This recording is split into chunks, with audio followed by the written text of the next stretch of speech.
Whenever you hear the name Pythagoras, what comes to your mind? A squared plus B squared equals C squared. That would be correct. Only if you were a complete nerd. Real men know fully well that Pythagoras is way more than some triangle and some numbers.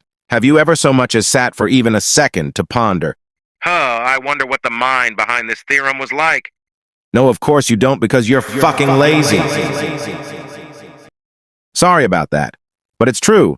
Pythagoras is quite the interesting historical figure. He's not just some random guy who did the triangle thing. So let's look at his life. Pythagoras was born on the Greek island of Samos in around 570 BC, and from there, sources begin contradicting themselves. You see, nearly all the main sources regarding his life were written centuries after his death, and even then they managed to reach opposite conclusions at every possible turn. For instance, Herodotus claims that Pythagoras' father, Menasarchus, was not a native of Samos and had moved there because he was a merchant active in that area, whereas Iamblichus, in his biography, says that Menasarchus was indeed a native. These little contradictions are everywhere in the multiple biographies of his life, so just keep that in mind. Regardless, Pythagoras was born on Samos, and his father was most likely a merchant. At some point in his early life, he began wanting to travel the known world and study it, and that's what he did. So here's a list of all the places he allegedly traveled to in order to learn the science, philosophy, religion, and culture of every place in the world, from most to least believable. Mainland Greece, Crete, Egypt, Phoenicia. Okay, pretty standard so far, nothing too extraordinary. Judea, Persia, Mesopotamia. Wait, what the fuck? Celtic peoples, Iberia. What the hell was he even doing there? India. Oh, and there's also another source which claims that Pythagoras didn't travel anywhere and was instead just receiving all this knowledge through his dreams.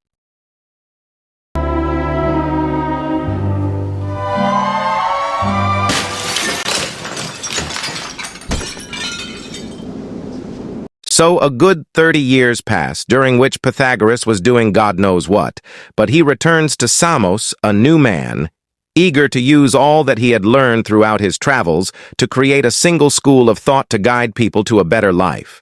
And he began by forming a school called the semicircle, making a cup that emptied itself whenever it was filled, living in some random cave and inventing a new tuning system in his spare time. And apparently this lifestyle worked so well that Samos became a philosophical hub throughout all of the Greek world, with people from all over Greece coming to hear and learn from Pythagoras and join his school.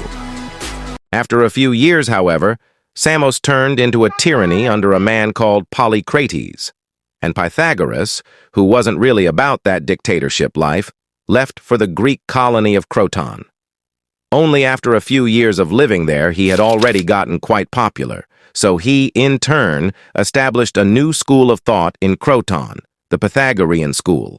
And it was a bit of a cult. Firstly, in order to join the school, you had to take a sacred vow where you weren't allowed to speak for 5 years. You were only permitted to listen to the big man himself. All members shared their possessions and ate meals together. The school itself was split into 2 branches, the listeners and the learners. The listeners were essentially the culty part of the school, responsible for the religious, ritualistic, and cultural teachings, and the learners were the more scientific branch of the school. As far as rules go, the Pythagoreans were not allowed to reveal any secrets of the school to non-members, were not allowed to wear wool, break bread, put the left sandal first instead of the right one, eat meat, walk on public roads, and, the most important rule of them all, never, under any circumstances, eat beans. What's wrong with beans, you ask? Well, Pythagoras believed in a concept called metempsychosis, that once the body dies, the soul lives on and inherits a different body. And beans of all things were the vessels in which souls were kept. So eating or destroying a bean meant destroying an innocent soul, and if you thought that was wild, then let's talk about what the Pythagoreans worshipped. They did worship the traditional Greek pantheon, however. They were just second-class gods compared to the true divinity, that being the number 10, creator of the entire universe and all that resides within it. and also, arguably, Pythagoras himself, who by now was seen as a bit of a demigod sent by the number 10 to guide humanity. In the countless legends and tales that surround him, it is said that he could communicate with animals, was once greeted by a river, had a golden thigh, once got bitten by a snake, and instead of dying, he bit it back and killed it. And one time, when a disciple of his was foolish enough to blasphemously suggest the existence of irrational numbers, he just drowned him in a river. One day, all the people of Croton got together and went, "Hey, wouldn't it be cool if we established a democracy?" And the Pythagoreans were all like, "Hell no, democracy will take away all our political influence." So the Democrats decided to attack the Pythagorean school while they were having a little meet-up. They started a huge fire which engulfed the entire building, with the students rushing out to escape. Some managed to leave while others were slaughtered, and among them, Pythagoras was running for his life. Out of the building, to the yard, to the gate.